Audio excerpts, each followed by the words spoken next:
Welcome to Bring Out Your Badass Self, a movement to break your negative thoughts and habits and instead focus on building each other up and encouraging fearless authenticity. Each week, we will get vulnerable and share experiences alongside our guests and audience. Come rediscover your inner badass self. Hey, good morning, Cate. Good morning. How are you? I'm doing well. Hey, I just want to let you know that I reconnected to Facebook, but again, this morning we are having issues. So for the next 2 weeks, I might end up having to reset the past ones so we can make sure that Facebook is going to work. So I'm not sure what is going on there and why it is that we're having issues there. So I'm hoping that those people on Facebook will go to either LinkedIn or YouTube. So we will see. Yeah, it's frustrating, and we're so dependent on this technology. So when it doesn't do what we want, it's just frustrating. I see Bruce has joined us. Let's remove that. That's going to be our topic today. Let's see, Bruce. Where is he at? There he is. Good morning. And with the badassery, and let the badass commensurate, begin. Absolutely. I love it. So good morning, Bruce. Good morning, Bruce. So Cate, as you can see, I'm at the cabin today. So yeah. How's that going? It's going well. I just got in Wednesday night. And my husband has already been here at the cabin and enjoyed a couple of days actually without me. He decided to take the whole week off. The kids are on fall break. So we came to the cabin to enjoy it. I love that. So do they get like a whole week for fall break, or do they get just part a week, or how does that work? Thursday, Friday, and then Monday. But I'm actually flying out on Monday as well. So I have the next 2 weeks are super crazy for me. So I know. Heading out next week, and then for a smaller event, a sales enablement event, and then the next week we have our big conference. And so you'll be hanging back and taking in all those leads and information that we're sending you.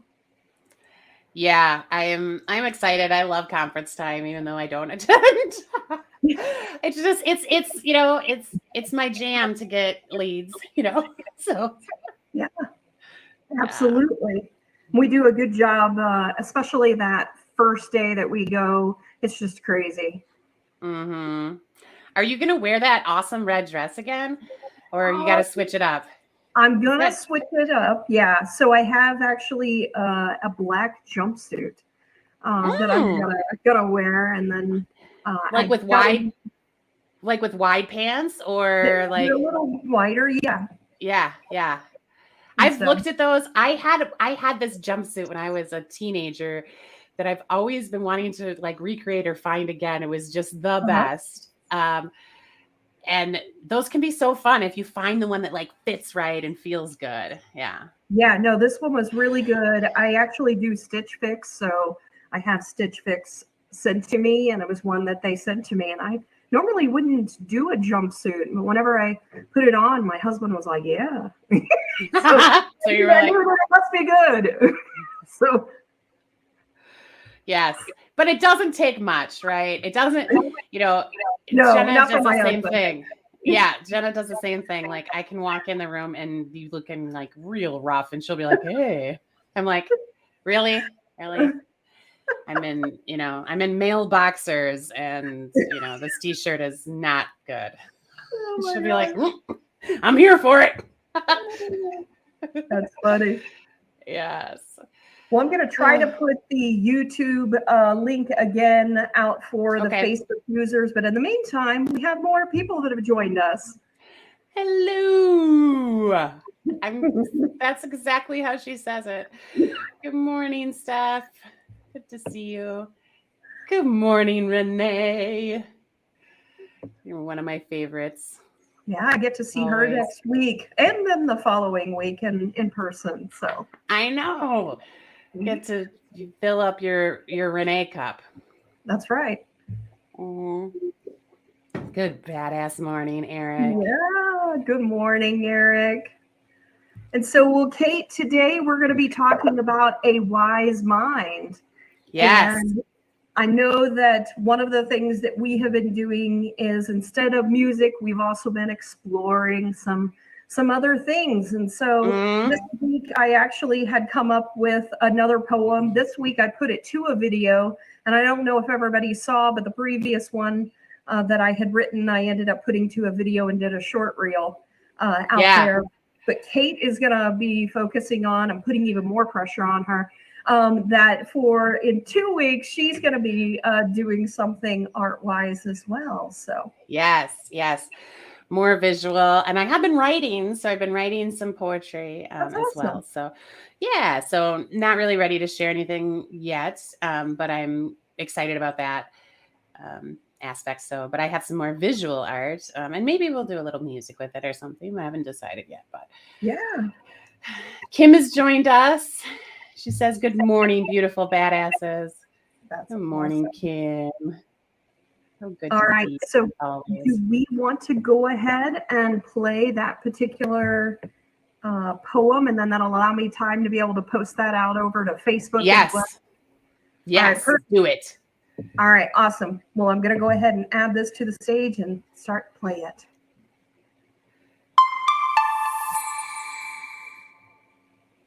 In the symphony of life, where two forces collide, the rational brain and the heart side by side, a wise mind seeks balance, a dance intertwined, blending logic and emotion, a union divine.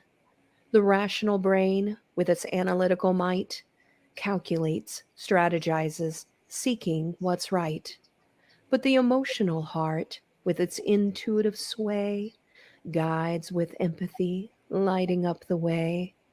When thoughts and feelings intertwine, in the tapestry of wisdom, their threads align. In perfect harmony, together they unite. A wise mind emerges, let wisdom take flight. I love it. Did you like it? I loved it. Thank you. I like the butterfly at the end. I think that's new from when I saw what you were working on, but I love it. The butterfly is like perfect. It's like transformation and all that fun stuff. All that's fun, painful stuff. I hear that, like, I think that, like, they've figured out that, what happens in the different stages of a caterpillar becoming a butterfly, even though we Yeah. often equate it with transformation and beautiful, it is, but at the, that those stages are really quite painful.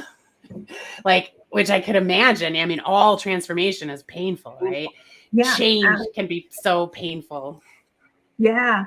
I can't remember if it was a past episode that Deborah actually talked to us a little bit about caterpillar, or if it was a separate conversation that we had with her talking about the transformation of a caterpillar. Right. Yeah, I don't remember either if it was on here, and if it made it to the show, or if it was just part of our prep. I know. I can't remember sometimes. Yeah. Thank you for the heart, Bruce. That was sweet. Yes. I'm really loving this creative side of you, Sarah, and just letting yourself kind of dive into it. That's cool. How is it feeling? It's feeling good. I've been doing a lot of journaling for my dreams and different things like that. I've been working with Deborah on that. And I just feel like a lot of creativity has continued to evolve as well. So, yeah. There's this really cool book called The Artist's Way. I had 2 copies, but I think I gave them both away. But there's this book. It's an old book, and it advocates that you do what she calls morning pages. And it sounds really similar to what you're doing. Like every morning when you wake up, you just write for 20 minutes. And no matter what your art is, even if your art is, is more physical, or it's just your passion or whatever, but it's really cool when you can put the time to it and do it. And it kind of really opens up that side of you. So it feels like that's part of what you're doing right now is you're waking up every day and like just getting out whatever thoughts or whatever things happened in those 8 to 12 hours where you're like checked out kind of, but also checked in, right? You're like checked out of daily life, but you're checked into like some other weird realm.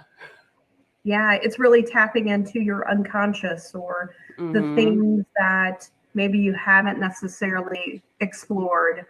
And so it continues to evolve. The more you dive in, the more it then reveals. And so you start to see other things about you. Yeah. Yep. So yeah, definitely. Well, before we get too far into it, let's look at some of our other comments, and I'll give kind of a recovery update on how I'm doing. Bruce, I love this. Brains are fun. I love that you love your brain and the mind that dwells within. I love that. that's awesome. I think that's about your poem. Yeah. Stephanie, thank you. That's so sweet. Mm-hmm. So where are you, Kate? Give us an update. I'm doing well. I'm doing so well during the day. And I don't know if I'm just like busy, so I'm ignoring it. But like yesterday, I even found myself dancing, because I have a ball share, so I like dance while I work. And then when I do step out, I usually take my music. I find that if I step out into the wild, the space outside of my office, that if I keep my music on, that I have an easier transition back into the office, so I can literally just step out for 10 minutes, maybe make myself something to eat, see if there's a kid around that needs something to eat, and then take care of that and come back in. And so when I was out there yesterday, I was like dancing, and like moving my hip, my chest and my hips or my ribs, and then later that day I was like, what is wrong? Last night I was like, what happened? And then I was like, because I was sore, and I was like, oh yeah, that little bit of dancing must have done it. But so, but in general, I'm just kind of tired, more than anything. So I'm looking forward. I'm 3 weeks in, and I've got 3 weeks to go before it's like official. So I'm looking forward to getting across the finish line and being my old self, And you know me, so I'm going to tell you, don't overdo yourself. Right. Continue to just nurse yourself and slowly get back in there. Yeah. Yep. I am. I did it, like this morning, I was like, okay, there's a lot of dishes, and normally I would want to do them before to start the day, because I'm kind of a little bit of a neat freak. And then it's like, you know what? No, let's just get through the Friday, and I'll worry about them later, or someone else will do them. Yeah. All right. Well, do you want to jump into today's conversation? Yes, I certainly do. We alluded to it earlier. We had this up. So the 3 states of mind. Oh, and Adam just joined. So Adam, he said, cheers to your old self. Listen to that body, Miss Cate. So. Oh, thank you. I will. I appreciate that, Adam. Thanks for joining, Adam. Yeah. So today we were going to talk about the emotional, rational, and wise mind. Yes. And Cate and I are also going to ask the audience to participate along the way. And as we are going through each section, we want to understand when is the time that you were in this particular state of mind. And then we're also going to talk about some of our experiences and things where we were dealing with one of these particular states of mind. So we'll first just dive in and talk a little bit about what is an emotional state of mind. And so the emotional state is exactly what it sounds like. It's the emotions basically control you, and you're basically just in a reaction mode of how it is that you're responding to whatever happens. And Cate and I were talking earlier, this is really a lot of times, we talked about this in past episodes. So like fear, for example, is a big emotion that a lot of people tend to go to. And a lot of times it has to do when we're triggered or we haven't really dealt with our trauma in the past. A lot of times we'll immediately go to that reptilian brain, and it's the emotional side that is coming out. So it's typically when you sort of regret the things that you may have said as well, because you're letting that emotion immediately take over. And so it's your behaviors and even your personality seem to change, with your emotions. So someone that is always in an emotional state, they tend to always sort of go with however their emotions are at that time. Yep. The other things I want to mention here is, emotions lead to thought, or thoughts lead to emotions, or emotions lead to thoughts. It kind of happens both ways. If you are one to struggle with awareness around your emotions, like I am one to struggle with that. I have a trauma brain, right? So like when I am scared, I go quickly to that reptilian place.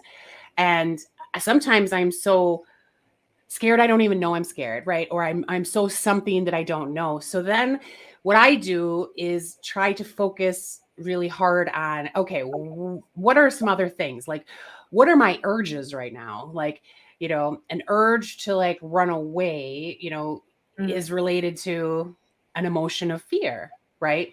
But you don't, unless you kind of put yourself into the point of recognizing the urges you're having, as well as the body sensations, right? So, everybody, when they feel an emotion, has a physical reaction, but it's, if you aren't quite in touch with your body or have struggled with that, like it takes a minute to literally notice, to pay attention, and those are all clues that you're in the emotional mind space. Yeah, And I love that. It can also, one other thing I want to add is that I usually associate emotional mind with like a negative place, right? A negative emotion. But this can happen if you are really happy too. So like I've done a wise mind around getting a tattoo, right? Because I was like so jazzed, excited, but like, and just want it. I want it. And then, I had to weigh the rational side around, and we'll get into that a little bit more, but it can be a positive or a negative thing. So watch out for that, and then some people that struggle with mental health, they're like a person that has bipolar, really kind of knows this world, right? Because their emotions are kind of extreme. So, they can be manic and have to kind of watch out for how that state of mind is affecting them. Yeah. And I can tell you that people that have gone through different trauma, I know for me, mine was control. And so I always wanted, and it had to do with fear, and it had to do with being protective of myself. And so a lot of times the emotional side is very reactive. So it is immediately going to what your instincts are telling you, that reptilian is saying protect yourself. That's the purpose of the reptilian. It's just like whenever you have fire and you accidentally touch it, your body immediately reacts back. So the emotional side is the same type of way, especially when you've had trauma. It's just an immediate reaction that you start to learn. So it's now through, as we start to go through this, we'll talk about the wise mind once we get there, and how you can understand the emotional side, understand the rational side to get to the wise mind. But it's first acknowledging this piece of the things that you do that are reactive and are reactive in an emotional way. And the other one that I want to point out is the distorted judgment. A lot of times people don't even recognize that they're judging people. And I actually have an example of this as we start to get into the wise mind. For me, one of the things that I was recently experiencing was someone that was very much going to the emotional side, not looking at the rational side. And I was trying to come at them in a wise mind of trying to understand their point of view, but also getting them to go beyond that emotional state of expecting that everyone is going to be like them.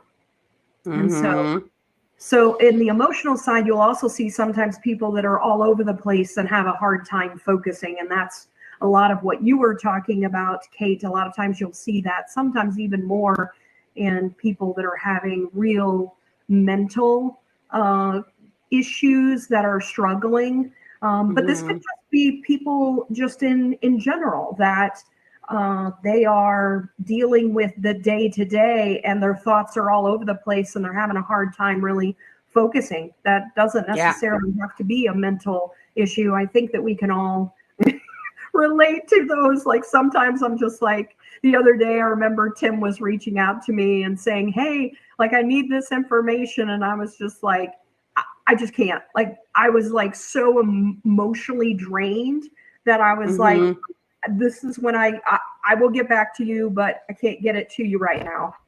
Yeah. And I was like having to like shut down, and I ended up going out and I ended up getting something to eat, came back, felt so much better. But I was recognizing in myself that I was getting very emotional and whenever I get emotional, sometimes I might get very short.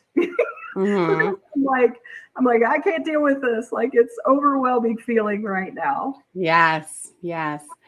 I have recently one of my therapists has said, you might want to put that on vacation.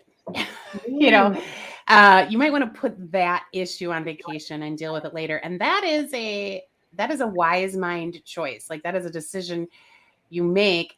And how I kind of looked at it is like, I'm super emotional. Obviously I know that there's a rational counterpart that I could dig into, but because my emotions are so high and I haven't quite figured out how to address them, so I'm like vulnerable to them, I'm going to put it on vacation, like, and just set it aside for a while and come back to it. And that will help a bit.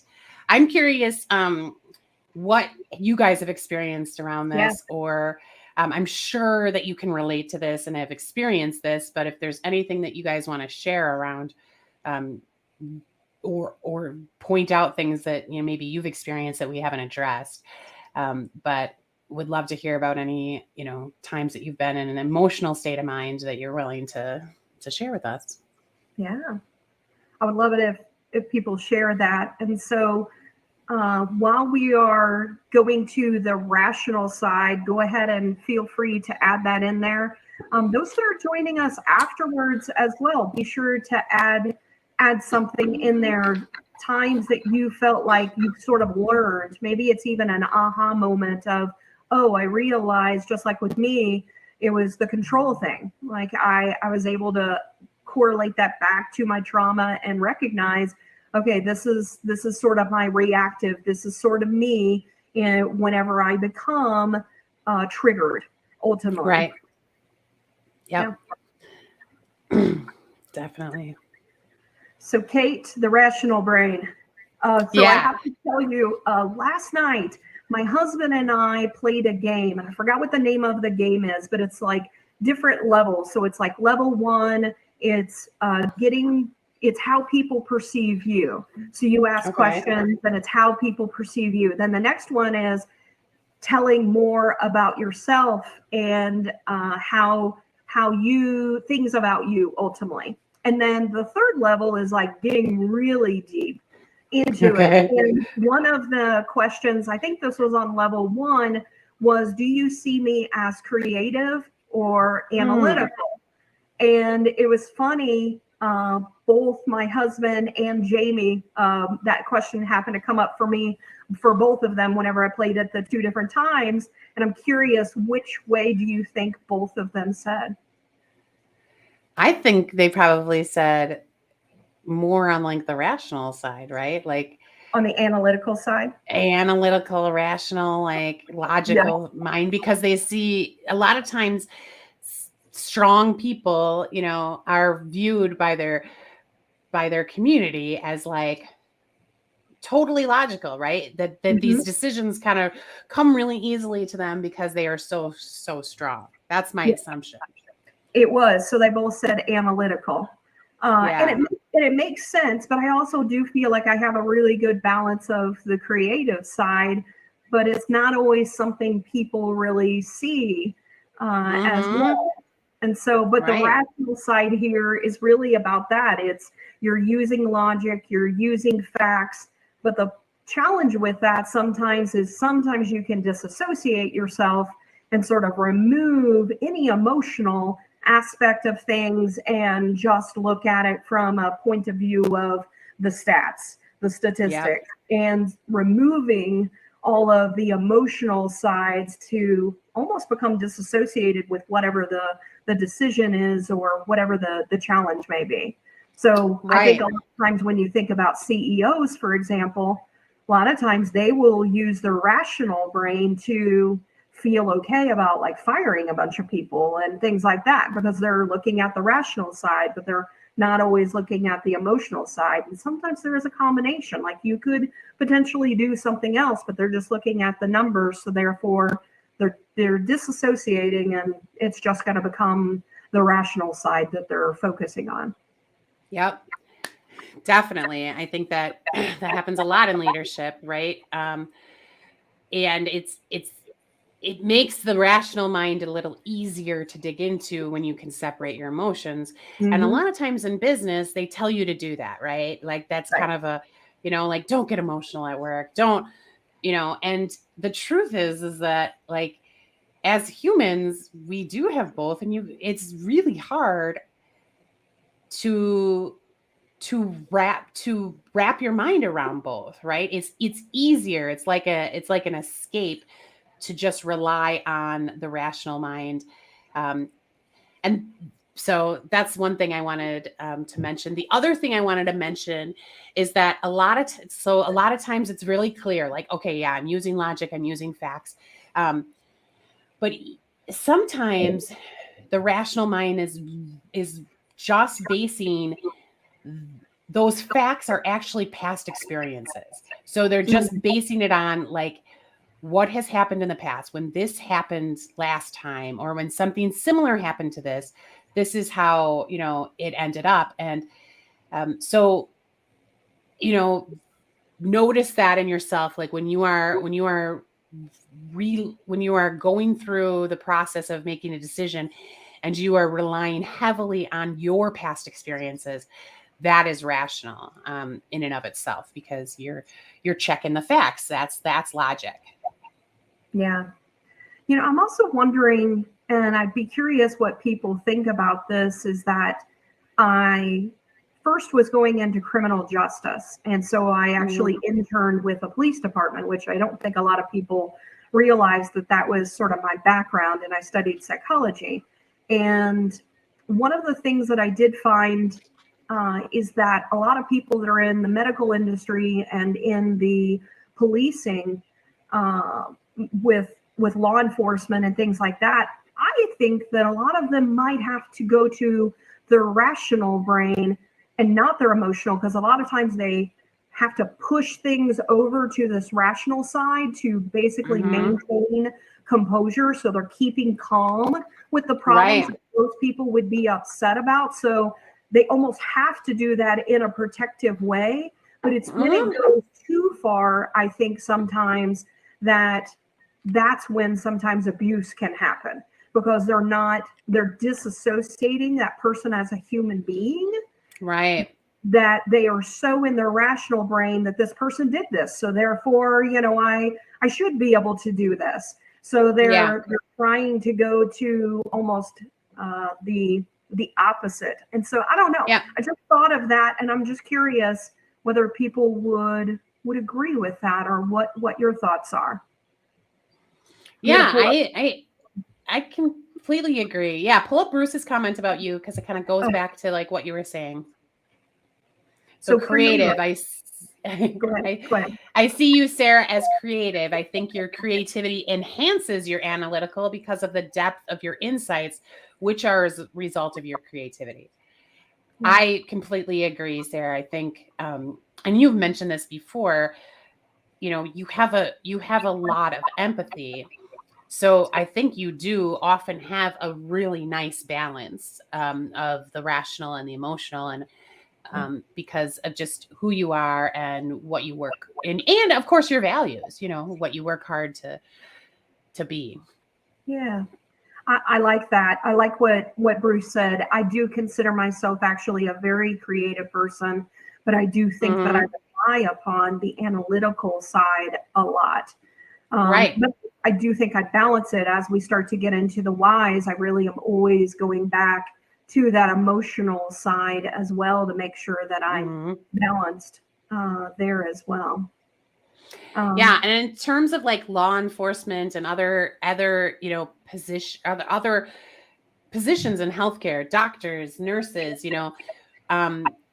anyone who is serving, even teachers, when you are serving a group of other humans, it is really hard to allow the emotional side to come into play because your goal is to help, your goal is to serve. And in order to do that, sometimes you have to kind of follow a chain of command in your mind, right? Like when this happens, these are the things I do to try to help. And that becomes rational because it is a lot, it's in order to remember all of those ways to help, you have to kind of follow a pattern of thinking. Interestingly enough, Jenna actually went down the same kind of path. So when we first got together, 17 years ago, she was very interested in criminal justice. She was attending school to go to criminal justice. She was very, she's very into crime, true crime, and she likes that. And so was very interested. She got into the police academy. She actually had a conversation. A police officer had come to our house and was speaking with her as one of the last steps in Milwaukee. That's included as part of the steps sometimes. And he looked around at our pictures, at what our house looks like. Jenna was just starting to kind of homeschool the 3 kids. And he said, it looks like you're going to be really great at this. You've passed all these tests with flying colors, but you really want to think about this other aspect of your life. And he looked around and he said, to me, it looks like you look like someone that would be, that would really struggle being a police officer and, balancing that with everything else. And you seem to be a fairly sensitive, emotional, loving person. You want to think about how is that going to impact your life? And that conversation was a game changer for her. She ended up completely like changing her mind based on, that conversation. And she's kind of really grateful that she had that experience. Yeah. I think though in law enforcement, there's definitely the need for brute strength in what it is that they do. But there's also this component that I think, and the reason I'm bringing this up is that because they have to go to that rational side to sort of remove themselves from the situation in a lot of ways, sometimes that emotional side of connecting to humans is missing. And that's why I think the crisis health individuals are really needed, because they're then the opposite. They're thinking about the emotions of a person and really thinking about how it is the trauma that has happened to them and understanding how trauma can be triggered and things like that. And that's where I think a lot of times within our policing, there needs to be a change. It's not that we don't need the other, what we currently have. It's that we also need this other side as well to balance it out, to truly serve, right? Because and when you look at stats, at crime stats and other things in other countries, the ones that have been really successful, like New Zealand and in Australia, what they have done, what they've been able to kind of embed into their society and into the way that they enforce their their laws is a combination of both, so they're not relying on every person to be able to balance all of this, because Right. in reality you can't, or it's very hard to. But you can have just what you're talking about. You can have someone on the team that is representing in the more logical, historical, rational side, and you can bring in someone else on the emotional side to really complement each other and to be more comprehensive in the way that they are serving. Yeah. And you have seen some police officers that are really actually good at the wise side as well, that they do balance.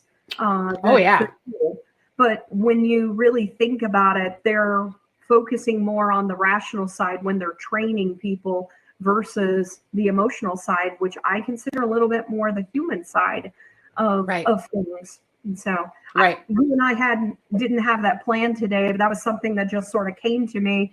And I love that we were just able to easily go into these different types of conversations. Yeah. I've definitely interacted with police officers that were able to have a balance. Now, most of the time, those are in fairly non-chaotic situations when you really think about it from a different perspective. Like maybe, it's chaotic for the people that are interacting with the police because, they're involved in a situation. But at the end of the day, if it's not a crisis, the police officer who also has, may have trauma even just from their freaking job, right? So, as soon as those really highly intense situations occur, like with, guns or other things get involved, it is in their very nature to go into the rational in order to handle the situation. Yeah. Even though probably everything in their body is having an emotional response. Yeah. So it's an interesting topic. And we're going to continue to get into even more topics as we go into this. So the wise mind. So we talked about the emotional side. We talked about the rational side. This is really a balance between the two. This is helping you with decision making that helps you to have more of a healthy decision making process of really looking at both the logical and the emotional side. And you're really doing that in different ways. So you're incorporating intuition. For me, that is one of the things that I pull upon is the emotional side, is that intuitive side to me. Like I can see something, I'm like, yeah, this is very logical, but why is my intuition telling me don't do this? And so it is sometimes balancing those two, and sometimes sitting back is also the biggest thing. So slowing down, resisting the urge to be impulsive, that is when I have found that I do much better. So sometimes I'm really good at immediate decisions as we're talking with clients and doing those types of things. But sometimes whenever I can tell, like, this is a really important decision, I need to slow down and give myself some time. I might tell a client, for example, let me go back to my team, talk internally. And so it is then slowing down the decision process instead of immediately feeling you got to give them an answer. Sometimes it's slowing that urge down and saying, okay, let me evaluate and understand a little bit more internally on how it is we can help you. Yep. I think for me, I end up using this entire like mindset as kind of a tool, right? So there are things that you can do like slowing down that can make you more effective in getting to, the wise mind. And it's problem solving at its core, right?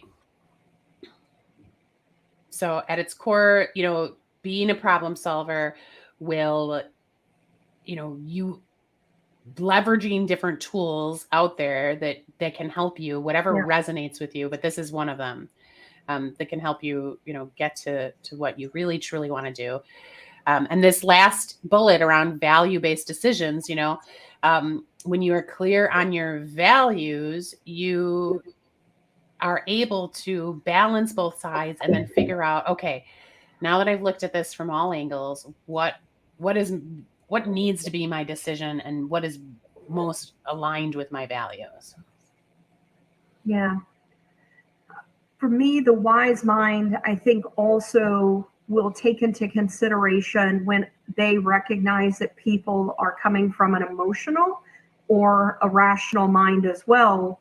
So it's also figuring out how can I also navigate this? Because a lot of times when you recognize that people are coming from an emotional state, that means that they are already triggered. And you also have to think, how do I not continue down this path of continuing to trigger this person? So it may be just saying, hey, I see that right now this is a very emotional conversation.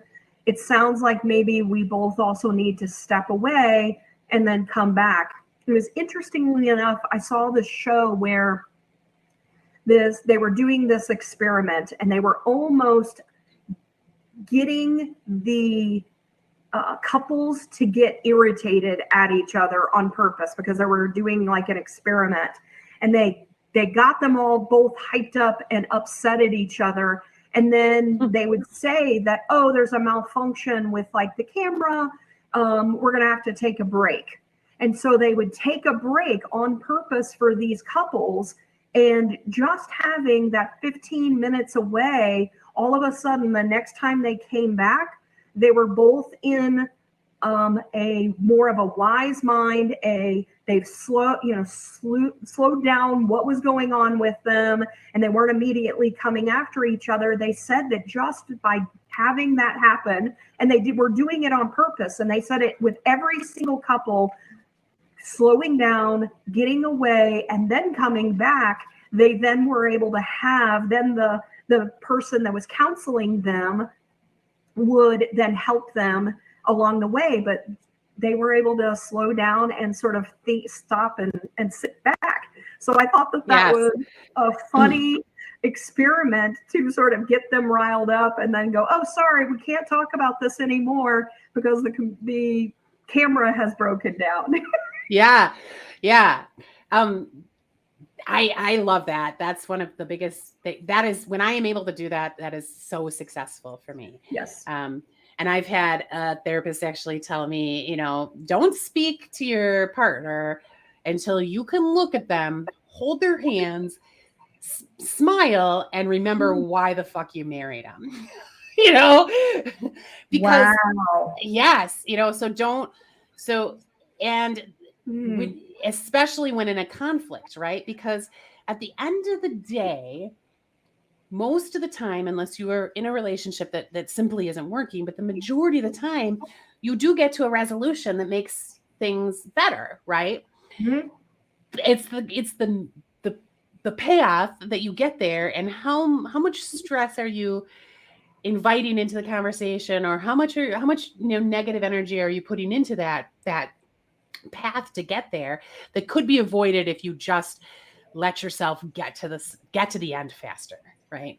Just get to the end faster.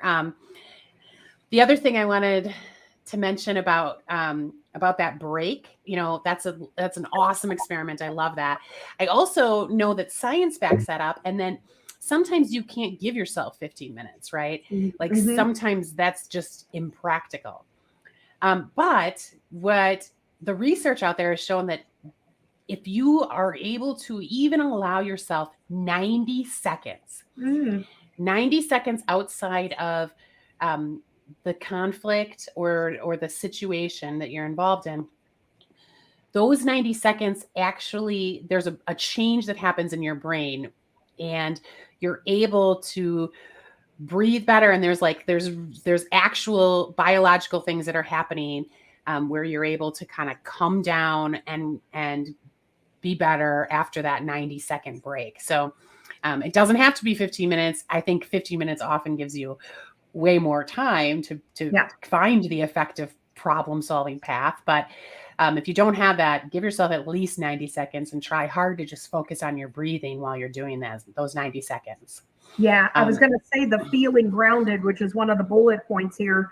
That's huge. And I have found that if I just say, give me a moment, And I just focus on breathing in and breathing out, and it helps to regulate. And this is actually a Navy SEAL trick that they have in. And so if you know someone that's a Navy SEAL, or people that have had to deal with like real intense situations, this is actually something that they do to try to bring all of that back down to normal, to it's basically feeling grounded in order to go and execute upon whatever it is that they're about to do.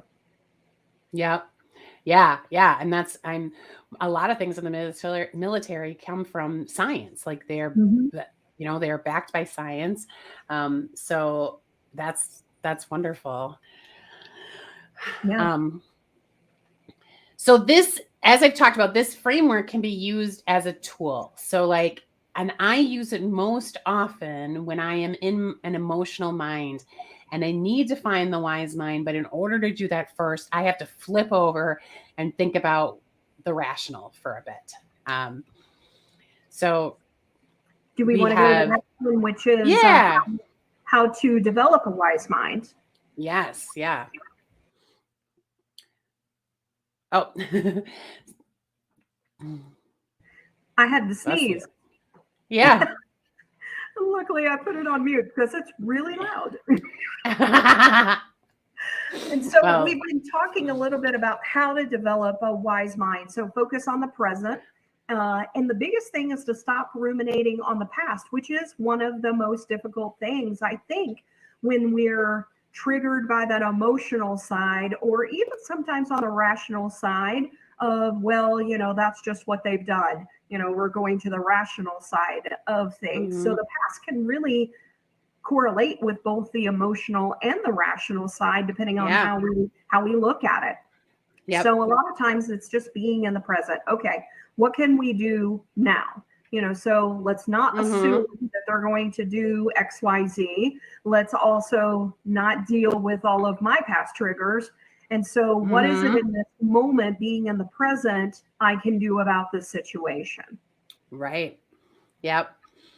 I love this. So it's acknowledging all the sides and then being able to really come up with what that wise mind decision is, where those two areas are meeting, is really your sweet spot. Yeah. And so it's really just processing the thinking or the thought aspect of the facts, and then also feeling at the same time and having acceptance with both of those. And so it's really, I call this the human experience. The human experience is really accepting the emotions, but it's also looking at then the logical and analytical side of things as well.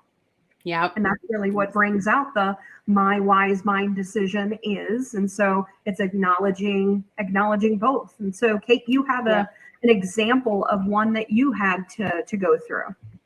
Yeah, I actually sat down and wrote this out because I had so many emotions around this. So some of you know that my father, I think I've mentioned it before, but my father-in-law lived with us for 3 years. After he got a stage 4 cancer diagnosis. And one of the reasons why he lived with us was because of what we had experienced, like maybe a year and a half prior, which was a really tragic, traumatic situation where my mother-in-law literally died in Jenna's arms, and it was bloody and it was awful. Right. So she had intense PTSD after this, and a lot of therapy and healing to do, because, she was young, her mom was young. It was very unexpected.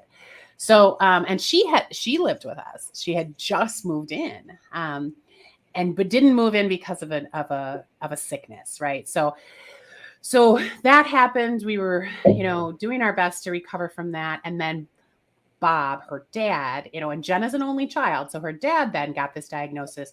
So for us, it was like, he's got to come live here. At the time he lived in Oklahoma, and we were like, he's got to come here. We can't manage his care remotely. It's hard. Cause as you may have watched one of the episodes with Jenna in the past, but her dad also had some cognitive issues, some other mental health stuff and a pattern of or a history of addiction. So he did not read very well. You know, there were all sorts of things that were impacting our ability to care for him from a distance. Also, we were like, okay, here's an opportunity to hopefully like make it a little different this time. We can't say, oh, okay, universe, you know, really? Alice just died and now you're going to throw this whole Bob situation at us. What the fuck, you know? So Bob had been living with us for 3 years and we got the dreaded, you know, you got about 6 months to live max, you know, and it could probably be less. And at the time I was Bob's, one of Bob's primary caregivers, you know, Jenna was also heavily involved. And Bob and I were together and he asked me a question. He was like, how should I live out the rest of my life? You know, because I could look at this from one way where I could really protect myself from future infections. I could stay safe, you know, or I could look at this like, I'm going to just have a blast because I don't have much time left. But the consequence of having a blast is that he could end up in a situation where, you know, his end of life isn't comfortable, right? Because if he were to get an infection or pneumonia or something, that would be hard. So of course, as you can imagine, the emotional side, I had intense fear. And I knew that because my body was telling me that. I was nauseous. I had the lump in my throat as we were talking. I felt really hot, you know, and most of my fear was around, oh my God, what, you know, here we are, here we're at the crux of it. How are we going to do this in a way that will make Jenna and Bob, you know, as comfortable as possible moving forward? And then my action urge was to run away, which is often, you know, an urge that comes with fear. Like, okay, fuck it all. You know, I'm just not like, I don't know, Bob, do what you want. You know, I can't be a part of this decision. So then I had to sit down and I literally came into my office that evening and I sat down and I was like, okay, here's all the emotions I'm feeling. What is the rational? And I had to ask myself these questions. Okay, check the facts, Cate. What has past experience with this man told you with Jenna? You know, obviously it could totally impact her PTSD. You know, I knew that. And that's what I was afraid of. But the other aspect is like, he hated pain. He hated needles. He was terrified. You know, there were all sorts of things that were telling me what I should maybe suggest. But then it dawned on me, this was kind of the aha moment that I would not have gotten to had I not gone through this exercise. All of a sudden it dawned on me, like, I'm being asked to make this decision. And in one way I kind of felt honored, but in another way I was like, wait a second. I've known this man for a long time and he always has a freaking opinion. Always. So why is he asking me this? Why is he, you know, so that was a turning point for me, because when I then thought about Jenna's PTSD in a rational, logical way, and I thought about the fact that this was unusual behavior for Bob, I was able to clearly see that instead of making the decision myself, because I wanted to, I'm good in emergency, like, and I felt really protective of both of them. But really what my decision was to get them in the same room talking and empower them to make the decision together, because Bob was worried about Jenna and Jenna was worried about Bob. Right. And together they needed to just make the decision and figure out, you know, and that aligned with my value, because my value going into this was to primarily do the best I could for my wife. And secondary, do the best I could for Bob. Right. So that aligned with my value. And that's what but I know that I would have never been able to make that decision had I not sat down and used a tool. Yeah. So that is what, that's, you know, I think a great example. Yeah, I love that. And had you not sit down and really gone through this, you never would have had that aha moment of like, wait a minute, why is he asking me this? Oh, well, he's asking me this because he's concerned about Jenna, and Jenna's worried about him, which is very logical. Right. But I was, you know, when I was in the emotional mind, you know, I was in a whole different space. And those things would not have could occur to me until I sat down and was like, what are the facts that I need to check? Yeah. You know? So Yeah. And so many times we are so stuck in our emotional state of things in these types of situations, or sometimes we go to the other, depending on how your thought process or what you tend to do. I do tend to see that people go to one or the other. I feel like that people either go to the yeah. fact side or they go to the emotional side. It's then merging a lot of times the two together. Yeah. And at the end of it, I ended up feeling really blessed because I was able to help. I was able to help them problem solve. And they were way too far in their emotion minds, and for good reason, right? Right. You know, Bob knew he was confused toward the end of his life. He also knew that he cared more than anything about Jenna. That was his primary concern.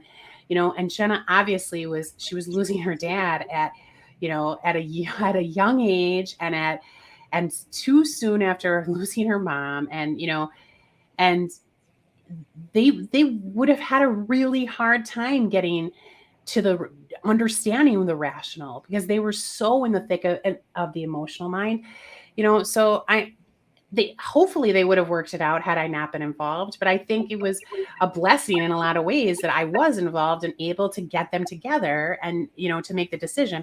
And what they ended up doing was a balance of both, you know. Mhm. They ended That's up, great. you know, yeah, they ended up being like, okay, you have liver cancer and you were a big drinker for many years and you've been sober for 10 years, but you know what? You want to have a couple beers, Bob? Go for it. You know, let's see how you feel after. Don't go on a freaking bender, you know, but Right. you know, and they ended up balancing it. And that's how we ended up coming up with the idea that we had to have a celebration of life party, have a funeral Mhm. before he was gone. And it ended up being super successful. But I don't think we could have gotten there had we not been able to make that wise mind decision. Yeah. And I want to sort of also point out that it doesn't always have to be something that's this huge Yeah. of a situation. So I Right. actually have an example of one for myself. Is I deal with this, I feel like, every weekend.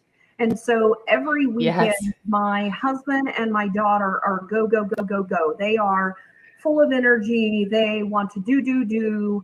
And I get to the weekend and I really need self care. Like, I just need to give myself some time, some downtime. And so I struggle a lot of times that I want to make them happy. I want to do Right. what it is, you know, I want to spend quality time with my daughter.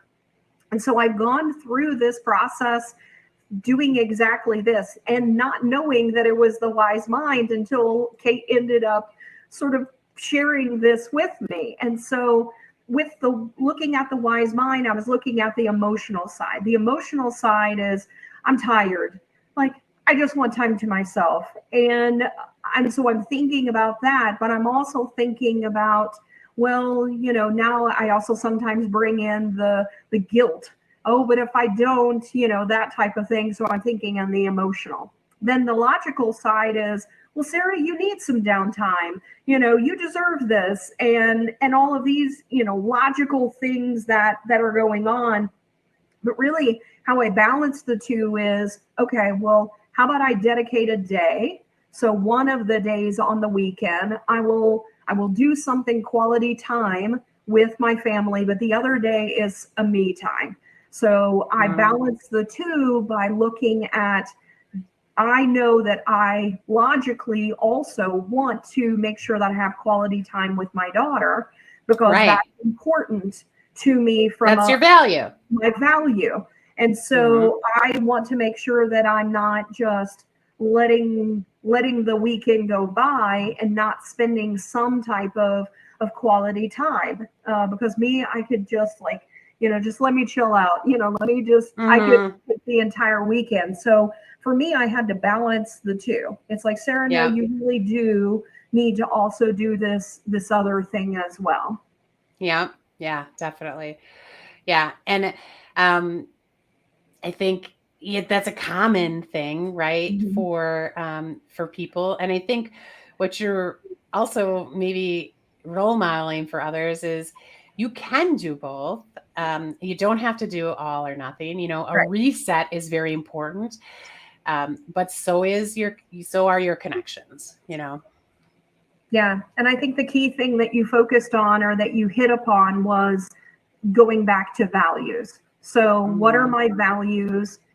Is this decision in alignment with that? The things that are important to you in life as Mhm. well. And so, for me, it is balancing my well being, making sure that I'm not going to overdo it because I tend to do that. Mhm. That is my thing. And so I do have to find that I give myself downtime because otherwise I end up regretting it because I end up getting sick or things like that. So I know that Mhm. that's something I have to do.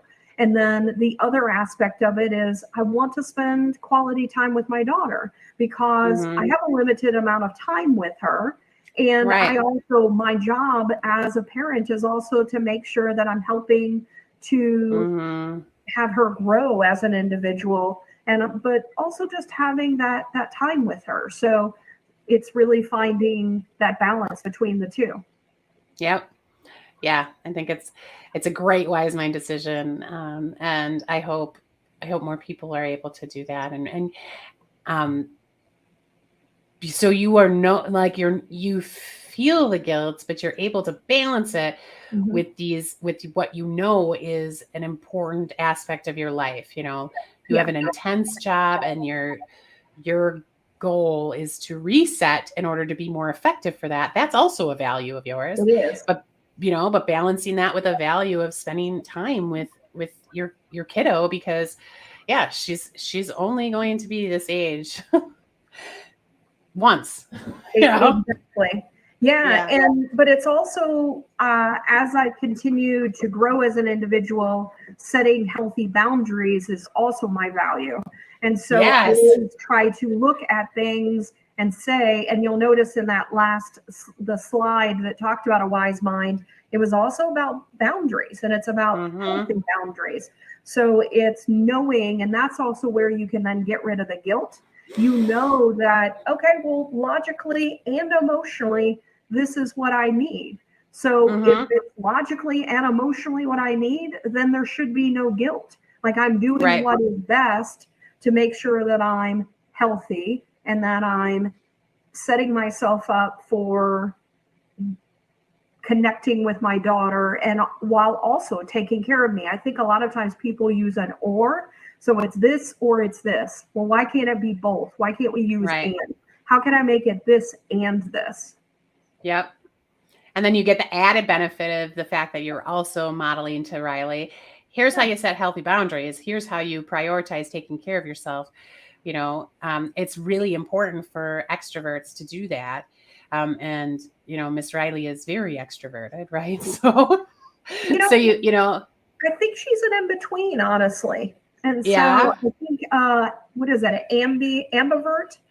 I think she's actually a good combination. I've actually found yeah. that I'm actually an ambivert. And the reason why is that I need to go have some downtime. I'm not like Hmm.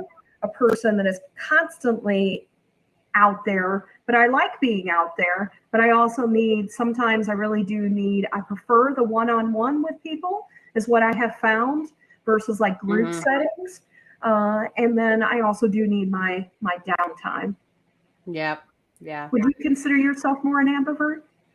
I do, yeah, because I definitely get energy from interacting with people, Mhm. but I have a battery, and so in my work I have to extend that battery, and the phone is a good medium to do that with, so I Mhm. can kind of separate a little bit with using the phone, but I really do need a lot of downtime.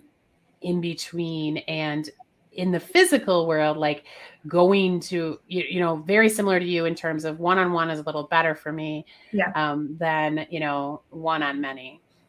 yeah. Yeah. Although I'm good So at the one on many, but mhm. it's not something that I guess I completely enjoy. Like I Mhm. prefer, like if it was my preference, I would go one on one. Yeah, I'm good at one-on-many as well, but it's only when I have a goal or a value to align with. So Exactly. usually in a sales situation, where I'm like, okay, this is your job today. You were working this conference and you can do a good job and you do it, Oh, yeah. And then, yeah, exactly. But, And I'm about to do that in the couple of weeks. And so we'll be surrounded yes, by tons of people that come up to our yes. booth and then our client event. And so it's going to be a hectic couple of weeks. I love in your out of office message, you include a recovery day.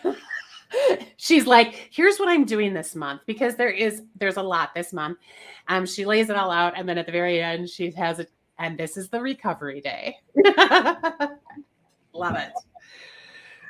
I've just tried to also model for my employees that they should also have a recovery day. When we're going to a conference that you're on from 7 a.m. till midnight, you need a recovery day. Like you've worked your 40 hours plus that week. Right. So take the day off. Yes. Recover, reset. Yeah. Exactly. Well, I hope that this was helpful for you all, and that this can fuel your Friday to continue feeling your badass self and to have a great weekend, people. I enjoyed today's conversation a lot and feel that it was valuable. What about you, Sarah? I loved the conversation. I also loved the way we just talked about different types of things, and I don't know if you guys really know this about Cate and I, but we have an idea of the things that we're going to talk about, but it always is completely different because we're really just being raw with each other and just start talking with each other. Yeah. And it's important for us to incorporate, you all as much as possible. Mm-hmm. So sometimes that leads us down a different path too. It does. And so I'd still love to hear from everybody. What did you think about today's show? Did it help you with maybe something you're dealing with in your personal life, or maybe it's something in your business life? Mm-hmm. Did this help give you just maybe a reminder? Sometimes these are things that we know, or we sort of know, it may be intuitively, but just sometimes having the reminder of, oh yeah, I probably should think of this and not just go to one or the other. So we're curious about your feedback on this. Yeah, and the only other thing I want to quickly add is using as a tool, and I think we gave this as an example a couple weeks ago, but when you are in your emotional mind and frankly you don't want to put the effort into figuring out the rational, or you feel as though you don't have time, or you simply can't, right? You're just like, I'm stuck here. Mm-hmm. Rely on a trusted person, and ask them, like, okay, tell me objectively, let's go through the rational side of this or the logical side of this. So you don't be afraid to leverage other people that are in your life that can help you with these types of things too. I think that's a great suggestion, Cate. Yes. Yeah. Great reminder. Yeah. And as a reminder, talking about reminders, next week is the 13th. Friday the 13th. And so we are going to have Roxanne on the show. She is a psychic medium. And so we're super excited to have her. And she's going to do a collective reading for people. There might end up being something that comes out. So if you have someone that maybe it's a spirit. So she also does talk to people that have, I don't know if she calls it passed over, but I think she calls it more in the spirit world. So if there's someone that ends up being really close to you, she might end up finding that person is knocking at her door and bugging her through the morning, and she doesn't know who this person is yet until she actually gets on the show. So it's quite an interesting experience to talk to her. And so I hope that you will come back next week and we will see you then. And then the following week, we're going to be doing Goldilocks zone of thinking. So we're going to talk about that. It sort of wraps up the rest of this, sort of the two different ways. We did the feminine, masculine, then this one, which is the emotional and the rational. And this one is a different way. You got a different tool that also helps you to think about and find that middle way to think. And then we're super excited. We have 3 people that will be speaking on November the 3rd, then on the 10th, and then on the 17th. So we have 3 interviews lined up in November. Yeah, not to mention smack dab in the middle of all of that is going to be a really fun Halloween show where we're going to bring guests on and we're going to play a game, and I think it's going to be a blast. So look forward to that as well, people. That's right. And we encourage you to take photos of yourself dressed up in Halloween gear, because we're going to be dressed up along with our guests. And so we just finalized or got everything finalized tomorrow for that. And so I'm super excited to have those 3 people on. Yeah, we'd love you to post or send your pictures of Halloween costumes. We love to create like a collage or something, you know, with our audience, you know, pictures of our audience in their favorite costumes in the past, or the ones, you know, that they plan to wear this year. Yeah. So thank you so much for joining us, and we look forward to seeing you again next week. Yes. Bye, everyone. Thank you. Bye.